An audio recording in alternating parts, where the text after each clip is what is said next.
Warning: the following segment may contain spoilers for the most recent Transformers comic books. Okay, so we missed last week's segment, but the books had been mostly delayed then anyway, so I don't think it really matters that much. So what do we have this time now? Spotlight Thundercracker, Regeneration One 87, Robots in Disguise, what is that, 13 now? Mm-hmm. And Rage of the Dinobots 2? Yeah.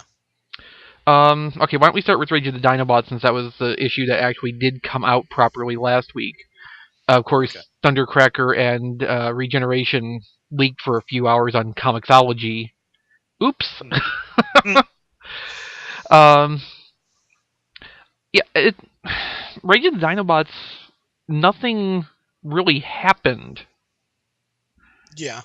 Do you remember one time before we talked about how the strength of More Than Meets the Eye and Robots in Disguise was that the storytelling is not decompressed to fill a story to a predefined arc length? Yeah. And That is this not is. true for Rage of the Dinobots. Mm-hmm. And the other things I really, like I said in my review, the other things I noticed is that there's not a lot of characters here.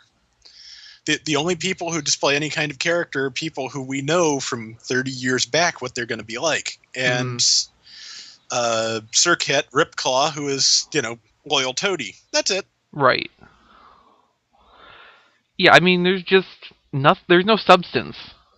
Mm-hmm. From the writers of Transformers Prime. Is it a bad sign when I wish the people who wrote the video game would be writing this comic book? That would be great, actually. I'd like to see them do that. I don't know if it would be great, but it's not like it would be any worse anyway. Yeah. No, because, I mean, it's tie-in material, so of course they're going to probably have it more planned out from start to end what's going to happen, but even so, it just... the fact that they do that and then decide how many issues it should take to get there, you really just get a lot of slow, boring stuff. Mm-hmm. It's... Yeah, they probably ought to just write the stories first and then see how much time they have, but... And am I imagining it, or did the art style change kind of significantly between issue 1 and 2? A little bit. It got, I think, a little bit clunkier. I have a feeling our artist here might be having a little bit of trouble hitting his deadlines. Am I the only one who is getting a kind of Manny Gallon from G2 vibe from this? It's just how all, with all the neck cables and how all the straight lines aren't quite straight. That kind of thing. I suppose. Gallon was a little bit softer and rounder on details, but there are just certain. There's one close up of Grimlock I'm thinking of here that just the lines, the perspective, the everything just is all wrong. Are you sure it's Manny Galen and not Pat Lee you're thinking of? No, because I mean, Pat Lee could at least draw straight lines that looked like they belonged together in the same perspective for all his failings. Are we talking about the same Pat Lee? Mostly. I'm thinking of the Pat Lee who draws things like that spatial paradox thing from the episode of Star Trek The Next Generation. Most of the Pat Lee stuff I ever saw, that the square things actually looked square. Manny Galen couldn't do that.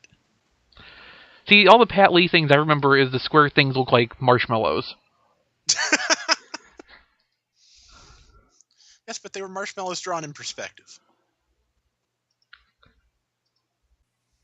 Okay, so Regeneration 1 is kind of having the same problem that Rage of the Dinobots is having. Because, okay, first, Furman went into this knowing, okay, it's going to run 20 issues. And then, besides that, he seems to have made the decision himself, okay, let's do 4 story arcs within that 20-issue space to each do their own thing. So he's like under 2 sets of predeterminations of the overall length, one being established by IDW and the other one, I guess, being self-imposed. Hmm. So he's kind of working it twice as bad, and that's really showing in how these issues are pacing out.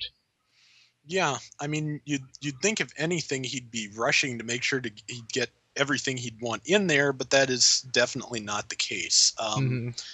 I kind of wonder if this didn't start out being a year's worth of material at one point that just, and these 5 issues story arcs used to be 3 issue story arcs, but They seem like they fit that space better. I they mean, do. um, but as far as issue 87 goes, the pacing is like the least of the problems, I think. Yeah, there's still the whole evil switch thing, which is, you know, Yeah. The allegiance being genetically coded in is not something new for Furman. He did this in Generation 2 as well, although even back then it still left as bad a taste. yeah. I think the only reason that I didn't notice it then is because I was, what, 14? Well, So let's see. In 1992, I 13 was then. I was 8 years old, or was it 90? It was 93, wasn't it? Yeah, so In 1993, I was 9 years old and was not actually aware there was a Transformers comic at the time. well, there you go. I got it mostly as it was coming out. Had to go find back issues. One of the things I hate with periodical comics. I never did get a complete run of G2 until the Titan paperbacks, but You're so uh, old, Rob. but yeah, it just, the when you're 14, I think you look at the idea that some things, some people or things are just born evil a little bit less critically. But it doesn't work too well at this point. I know it's one of his things, but it could have been left behind very easily, especially since in the same panel in which he brings that up, we start talking. Scorponok starts talking about how allegiances are rarely so cut and dried and black and white and all that, and then the former headmasters come out and go, "Oh, an Autobot, kill!" Yeah. It contradicting himself within the space of a page. Like, okay, the way it's led into with Scorponok's dialogue, it could be interpreted as being, okay, this isn't really so much as a faction switch as it is basically turning off their morality. Yeah. But as you point out, that's kind of a shot in the foot when they specifically call out Grimlock as an Autobot sympathizer. Mm-hmm. So, Yeah. so it's kind of like Furman doesn't even know what he's doing from one point to the next in this process. Yeah. And Although in looking over that issue again today, um, it occurred to me something else Scorponok said over the panel where the process is being done the first time. It may not just be that his machine is rewriting that part of the genetics. It may also be reprogramming Decepticon predilections into the subjects. I think there must be a certain amount of reprogramming here, because by the end of the issue he is Lord Scorponok to them, and I can't quite see why just suddenly removing someone's conscience would make them loyal to this jerk over here. Right. Because, I mean, some of them weren't even around for when he was cool at the end of G1, Mm-hmm. before his face melted. Yes. But, But Unicron will do that to you. yeah, and of course that was the other Scorponok. So Right, but, I mean, to them it should be all the same thing, pretty much. yeah. Although, like you pointed out in your review on T-Formers, there was the one pretty good morbid joke Furman threw in there. Yeah, the couple of flashes of basically UK Transformers writing. Yeah. I've been looking at some other 80s UK comics, and they are also morbid and weird. It's that British wit. Yes, definitely. They're a little morbid and weird. Pretty much. Alright, so Red 13, which is basically, well, like you pointed out in your review, the middle of a story arc. Yeah. definitely there's still a lot more happening in the middle of this story arc than there is in either of the other two story arcs we were looking at this week. Because Uh, this is not written to be decompressed. yeah, this is written to tell a damn story and get it over with. So, Yeah. and again, love that.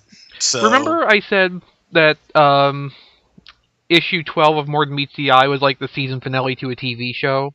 hmm The analogy kind of applies here too, where the issues of both ongoing comics are written like TV show episodes. yeah, One example in specific I've used before is with Babylon 5, which if you've watched that, you know every episode is its own specific story, but it usually all ties into the season-long plot arc. hmm And I mean, Straczynski was really good at doing that independently of each other when necessary. But a hmm lot of TV shows, you'll see that done well anyway, and I think that's one of the things that's setting these ongoing series apart from other Transformers comics.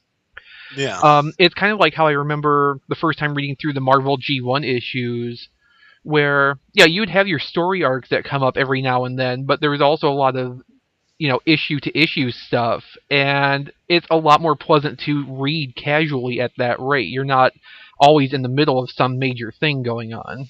yeah. The Within the last year or so, I've been reading the blog of Jim Shooter, who was editor in chief of Marvel when Transformers Hmm. started. And one of his biggest criticisms of current comics is that every issue should be a good jumping on point. Yes, thank you. Now, I'm not entirely sure that's the case here with Robots in Disguise. I mean, we are we're kind of in the middle of things. We are, we're getting recaps in the, you know, in the good old sense as we go. Hmm. This particular story arc, each issue has taken place in the perspective of a different character. Hmm. Wheeljack last issue, Starscream this issue. So we're getting the recaps in their voice and in their thoughts. So it's also not a waste of space, Right. and that is good. It is. It is. It really is. We've gone over the unlikelihood of enjoying a political thriller set to Transformers before, hmm and I mean we don't need to retread on that here. But one thing, like between Transformers Prime and Robots in Disguise, one thing that's really happening is I'm enjoying Starscreams as characters, hmm not just as the comedic foil to Megatron, who proclaims leadership every time Megatron trips over a rock. Yeah, I mean, Starscream definitely has his own motivations here, very clear ones and not just the usual, like you said, hand wringing melodrama kind of thing. And I really love that little speech to Megatron at the beginning of the issue where he's saying, I could, your way is messy. We are looking at another 4 million years of war with whatever it is you think you're doing, and I can unite the entire planet under the Decepticon flag if you just don't ruin it. Right. And And then then he Megatron, smiles. yes, and then he smiles and proceeds to ruin it. Of course, Starscream has his little freak out moment in there too, which is entirely appropriate, but it's just so hilarious. Yes. Yeah, I mean, I love this book more than I think I ever should. For the subject material it is. Yeah.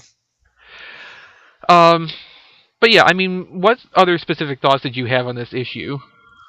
M- Mainly, I'm just wondering. I'm kind of hoping that the next issue will be taken from Prowl's perspective, Hmm.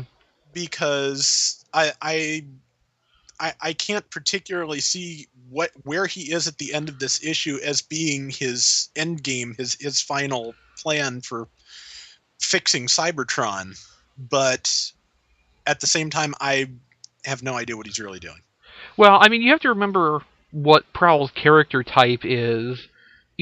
First and foremost, he's a tactician, a strategist, and a logician. hmm And when you put all those three things together, morality kind of falls by the wayside. He's going to go with what will achieve his end the most effective way, Yeah. which from the end of this issue looks like it might be an alliance with the Decepticons.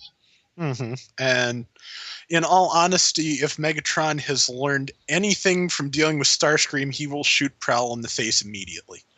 You would think, yeah. But he never figured that out with Starscream, so I'm not counting on it. Well, yeah. um, no, I mean, I would think that Megatron would be utilizing Prowl while it suits him, but then as soon as his position's solidified, that's not really going to be necessary anymore. Yeah. The one thing I'm kind of curious to see how it plays out is that the thing with Metal Hawk, we mentioned that at this point the Nails are still thought to outnumber both Autobots and Decepticons. And just to speculate for a minute, I almost expect this arc to end with basically the Nails kicking both factions off the planet for good. Well, if not kicking them off the planet, at least asserting authority over them, since there are so many more. Yeah. I mean, it's not hard to see. Bumblebee's pretty much given up at this point. Yeah. It's hit him that he's completely unequipped to handle what's going on right now. Although his decision to open up elections the next morning is probably too little too late when you don't know if there's going to be a next morning. Yeah. No, I mean, it looks like it's setting up for Metal Hawk and the unaffiliated Cybertronians to take over. Yeah. As for what that's going to turn into over the longer term in the book, I mean, who knows at this point. Yeah. One thing you can really hand to these titles is the story developments are not that predictable. Yeah. I already, I think, have a pretty good idea of what's going to happen through Regen One for the next couple of issues. And again, the whole that whole thing about balance that Furman keeps going back to, another one of his old saws. The fact that Galvatron's basically showed right up the second Megatron was dead. We're basically going to go through a Decepticon leader greatest hits here until the end of the book, I think. But they destroyed Thunderwing. He'll be back. Aww. One last wild card for Robots in Disguise, though. If you remember, partway through More Than Meets the Eye, it took a couple issues on the side to visit a group of Decepticon scavengers who ended up digging up Grimlock. And then they decided to head off for Cybertron with him to use him as a bargaining chip. So that's probably still something that's in the works for the future of these books. Yeah, it wouldn't surprise me if next issue we see Grimlock land with a ship full of extremely deceased scavengers. I kind of think it might be issue before or issue after next at the earliest before that happens, just because it's going to have to look like, if they're going for Megatron solidifying a temporary leadership position, they're going to want to have that be the status quo for at least one issue before something comes in to mess that up. I think. I'm not sure about it, because I kind of wonder how long Megatron's leadership is going to last. Just the thing Prowl said about only one faction is going to survive tonight. I kind of expected this whole thing to be happening basically all within the space of this one night, and however it is resolved, it'll be resolved by the end of that. But I could be wrong. Yeah, we'll just have to see how it plays out. Yeah.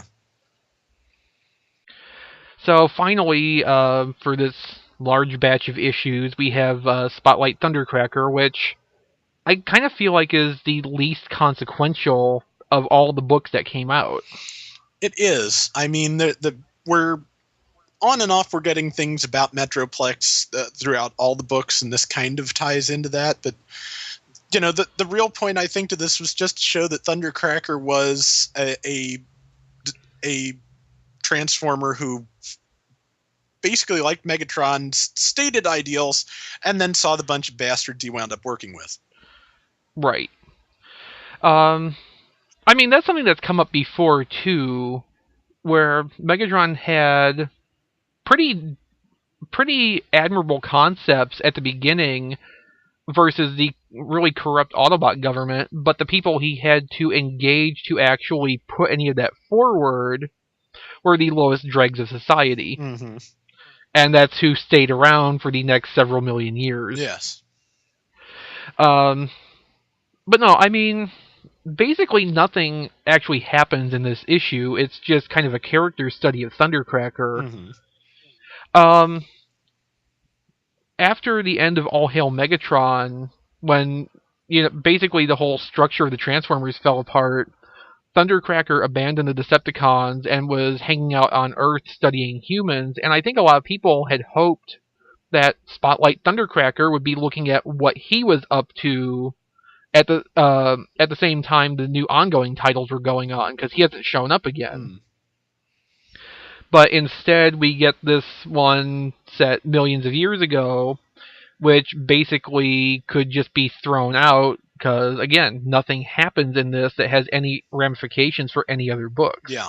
I mean, we already know Metroplex is wandering around at random, and that's about the only thing that ties into much of anything else that happens. I mean, it has a brief reference to Spotlight Orion Pax, and I kind of think that eventually all the stories set in the past are going to kind of build up to something else, but I'm not sure what that is yet. And again, I know we have upcoming still spotlights for Bumblebee and Megatron. So, I mean, maybe by the end of that, it will be obvious how all of these fit together into whatever's going to happen in the main titles. But at the moment, it's just kind of like, well, here's some side stories. Read them or not. Mm-hmm. But yeah, and the thing too is, well, okay, a lot of people are kind of this way and that way about the Waspinator cameo, especially since there is basically no redesign for him to fit in with anybody else. Mm-hmm. And he kind of seemed to just show up to be Waspinator and die. Yeah. So that's kind of a thing. But another thing is, I felt like Bumblebee's characterization was out of place. Yeah. I mean, he was kind of playing the part of the leader, which struck me as something that he has only really come into in the comics recently, and Right. not entirely, effectively, of course, either. But that's, more the robots in disguise discussion than this. But right. But I mean, that's the point, though. Bumblebee's characterization felt out of context for the setting of this issue. Yeah. And well, I mean, it's easy to appear as an effective leader when everything's kind of under control for you, but Mm-hmm. it still didn't seem like how Bumblebee should have been written at that point in the timeline. Yeah. And I thought that was kind of a goof up. Pretty much. But otherwise, I really don't have any relevant points for Spotlight Thundercracker. That's okay. Neither did Spotlight Thundercracker.